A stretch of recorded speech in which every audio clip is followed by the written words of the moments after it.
As pessoas não querem debater aqui no Senado, as pessoas querem falar sozinhas. É mentira. É mentira. Eu filhote da ditadura. Não, senhor. Aqui se não lhe dou a palavra. Cala a boca! Fala, galera do Não Discuto Política, beleza? Tá aqui eu e meu parceiro Gabriel gravando o nosso primeiro episódio do novo programa do Não Discuto Política, o Papo com o Gabriéis. Aqui o intuito nosso é debater um pouco do que acontece no Congresso Nacional. É isso aí, essa semana agora, semana linda, que aconteceu várias coisas no Congresso e você não sabe do que está acontecendo. Por quê? Porque você tem mais o que fazer, você tem que sobreviver a uma pandemia e tem que trabalhar.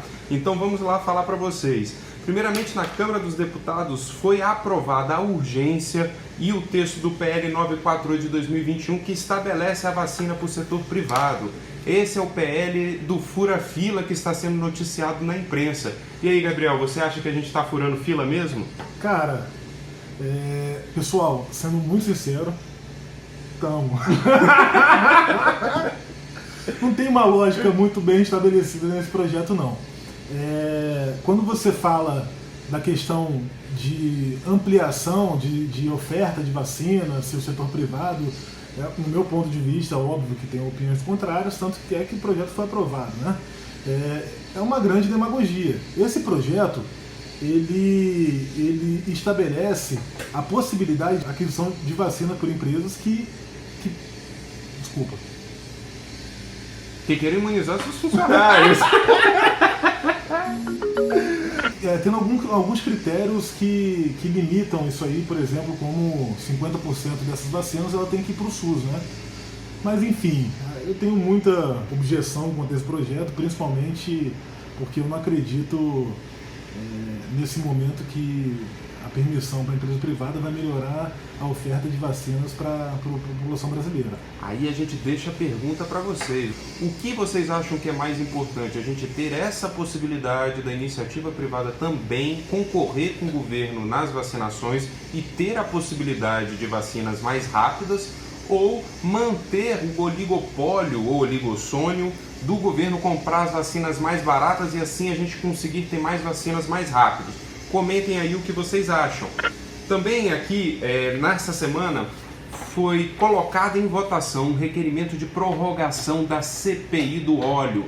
Vocês que lembram, não sei se lembram, provavelmente não, nós tivemos um vazamento de óleo no Nordeste e que o governo tentou culpar petroleiros gregos, a Venezuela e o instrumento que o Legislativo tem de fiscalização era a sua Comissão Parlamentar de Inquérito, a qual estava em vias de concluir o seu trabalho, porém ela precisava de uma prorrogação, e essa prorrogação precisava ser aprovada no plenário. O governo encaminhou um requerimento de retirada de pauta e venceu, ou seja, o governo derrubou a CPI do derramamento do óleo.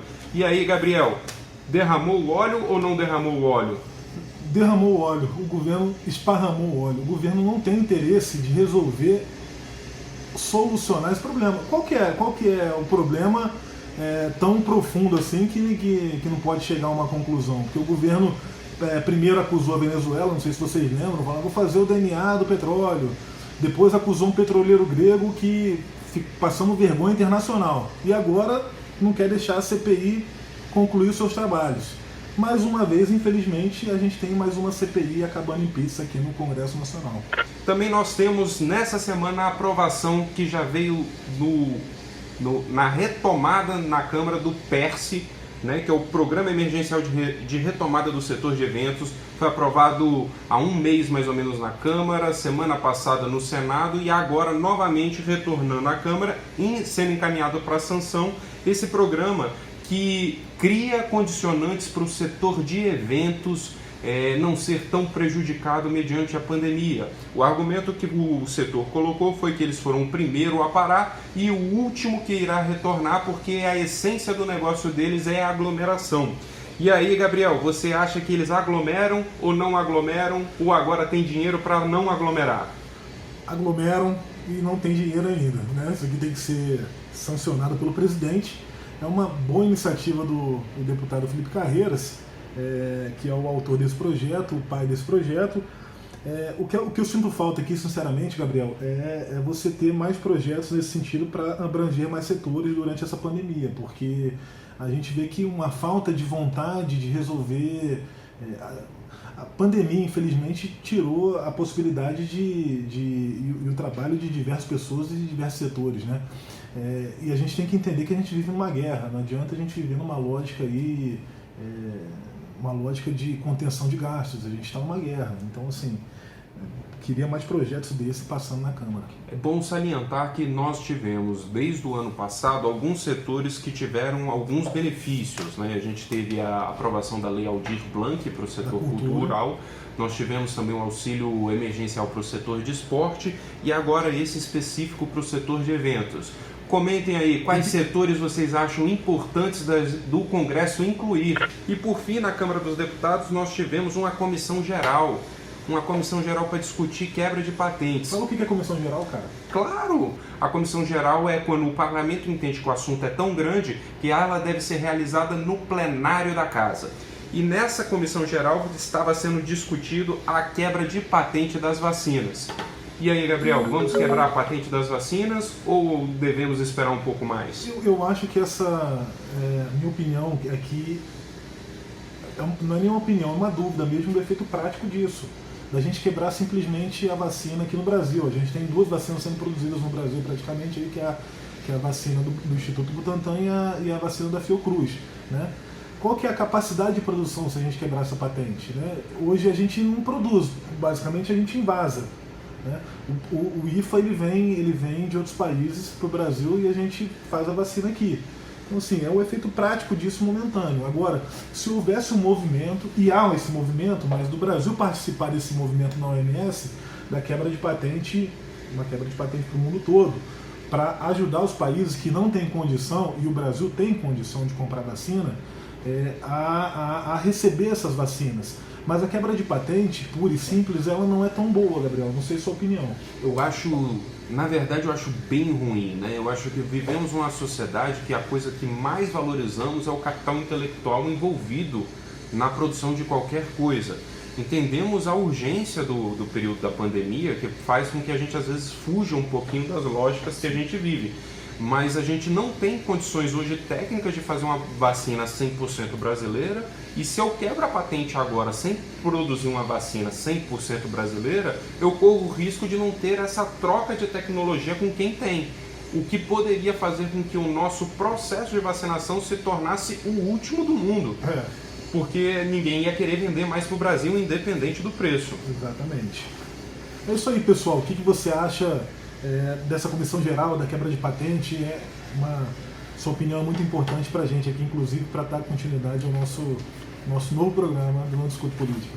Senado, a Câmara Alta, a Casa dos Lordes, se a gente fosse a Inglaterra. Como não somos a Inglaterra, são os representantes do Estado. Essa semana também foi cheia no Senado, eles tiveram a aprovação do PL 639 e do PL 2981, ambos que tratam sobre imposto de renda. Um deles é para prorrogar o prazo da declaração do imposto de renda, aumentando o tempo para você enfrentar o leão. Você vai ter mais tempo para se preparar para encarar o leão. E o outro, para estabelecer como critério prioritário do recebimento os profissionais de saúde e aqueles que em 2020 perderam o emprego. E aí, Gabriel, justa essa mexida? Justa. Não abrange todo mundo da população, porque nem todo mundo é assalariado ou declara imposto de renda.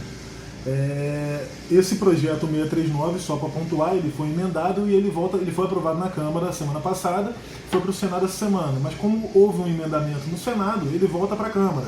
Faz parte do processo legislativo isso. Após a votação, aprovando essa emenda ou não, né, Gabriel?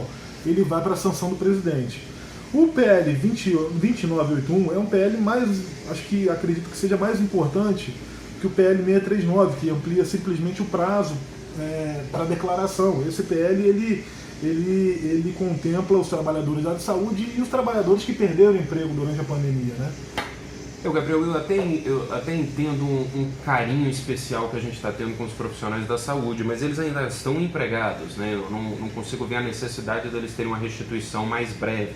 Mas em relação aos trabalhadores que perderam o emprego durante o ano de 2020, é necessário até que a gente tenha condições de dar o dinheiro o mais rápido possível para eles, porque com certeza eles estão com bastante contas comprometidas e provavelmente também sem expectativa de arranjar um novo emprego. Gênio como sempre. Por fim, ou não por fim, né?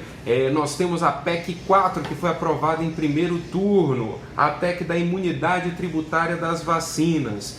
E aqui eu preciso explicar para vocês duas coisas. A primeira, o que quer dizer aprovada em primeiro turno? A emenda à Constituição precisa ser aprovada em 2 turnos, tanto na Câmara quanto no Senado, o mesmo texto. Se não for o mesmo texto, volta para outra casa e vira um ping-pong infinito.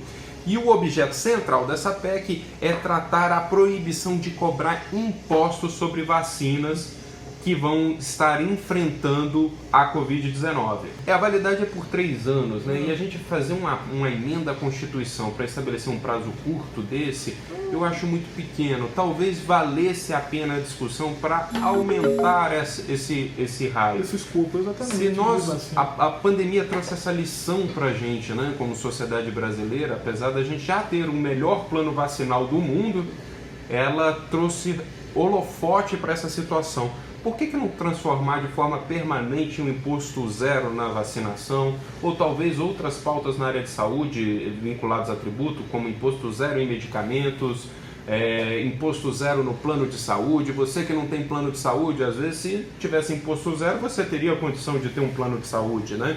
Então eu acho que essa é uma boa discussão. Procure o seu parlamentar, tente ampliar o raio dessa discussão. E essa discussão, inclusive, a gente vai bater aqui nos próximos programas, que é a questão em algum momento vai entrar a questão da reforma tributária aqui pra gente discutir. Aí eu e o Gabriel a gente vai divergir muito, aí pode ficar tranquilo.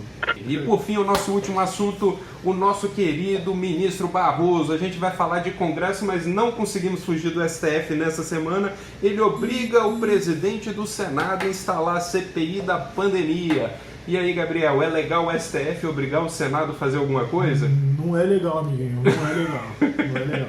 Mas assim, infelizmente essa CPI ela estava travada desde a época do presidente Alcolumbre, né? A CPI, para ser instalada, pessoal, ela precisa de 1/3 das assinaturas dos membros da casa. No caso do Senado ali, que tem 81 membros, você precisa de 1/3 desses 81 membros, né? Ele já tinha essa assinatura há um bom tempo.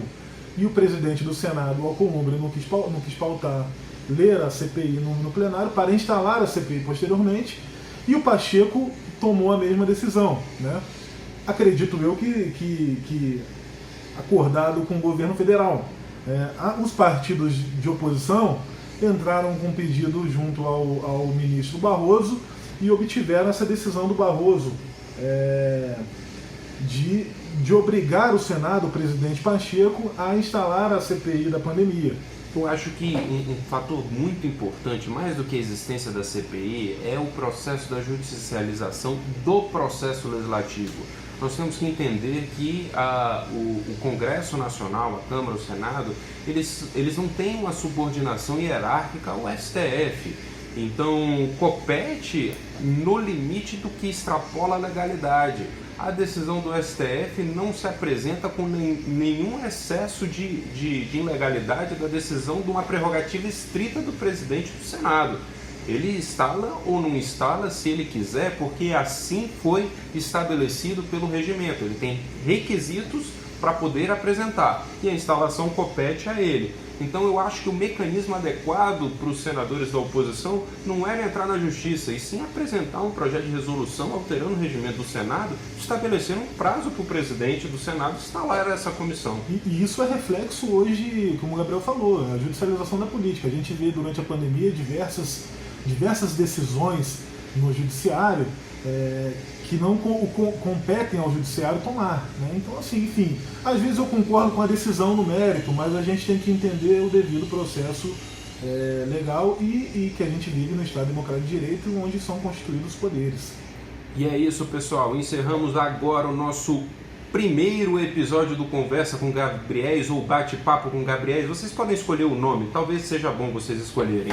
e até a próxima semana com o nosso resumo do Congresso. Valeu, galera. Tchau. Um abraço.